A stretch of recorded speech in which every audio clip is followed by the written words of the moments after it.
Hey guys, in this video, I will show you how to scan Wi-Fi QR code with laptop. All right, so let's begin with the video. To join some networks, you may need to scan a QR code to get the password. As you can see, you might already have one available. First of all, you will need an internet connection on your computer to do this. You can use your phone's hotspot, connect to your phone, connect wirelessly, or plug your computer directly into the router using an Ethernet cable. After you've done that, you need to get the QR code onto your computer. You can take a picture of it on your phone or use a webcam, it doesn't matter. Just make sure the QR code is accessible on your computer.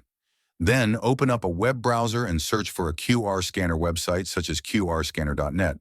This is a commonly used site for scanning codes. If you have a copy of the QR code image on your computer, you can upload it. Alternatively, you can scan a photo of it. In this case, if you already have the image, click on Upload, locate the file, and click Open. The site will scan it and show the information. You will then be able to see the network name and the password. After that, you can go ahead and enter your credentials and you'll be connected to the network. And that's it. So that's basically how you can scan Wi-Fi QR code with laptop. So that's all for this video. See you in the next one. Thanks.